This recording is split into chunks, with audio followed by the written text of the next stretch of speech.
took the builder's rubble to start building this pier. They took it from the remains of the bombed Palestinian homes.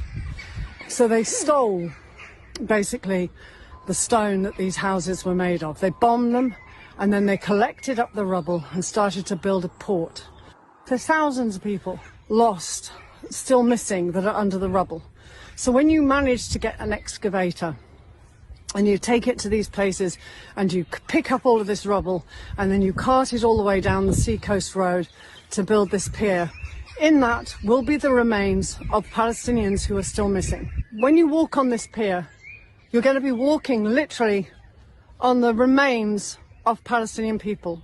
You're going to be walking across a pier, or driving, which is more to the point, over the remains of the dead, who never got a burial, who never got named, and who never got rescued. Children, the skulls of children will be amongst this rubble.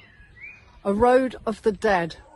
When these homes were bombed, Palestinians only had their hands to dig out their relatives, who could be heard screaming and crying for help for over 72 hours.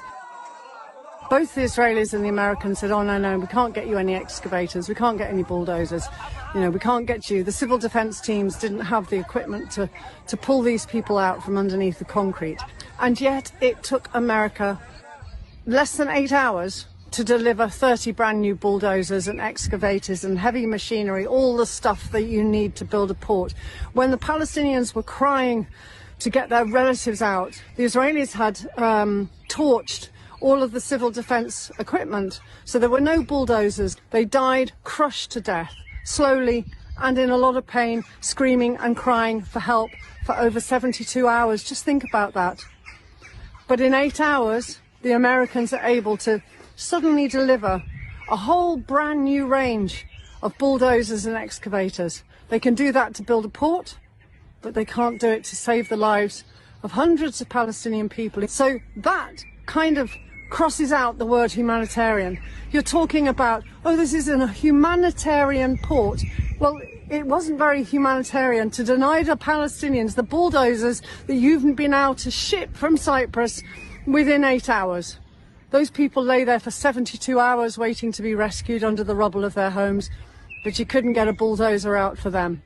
Gaza's beach, the place that all Palestinians go in the hot weather, the place they swim, where children have flown kites, where they gallop their horses up the beach. There's wedding venues, there were restaurants and cafes. People flocked to the beach in the summer to cool themselves down and use the beach as a way to get away from the misery and suffering in the colder months. What about the fishing industry? It's gone. The beach is controlled. It's taken over by American troops and mercenaries being paid, private firms being paid to secure the area. So 2,000 troops will suddenly become 20,000 troops. The whole beach is a military zone, a barracks with a controlled entry and exit point where large cargo ships will be able to moor and ship away Palestinians into permanent exile.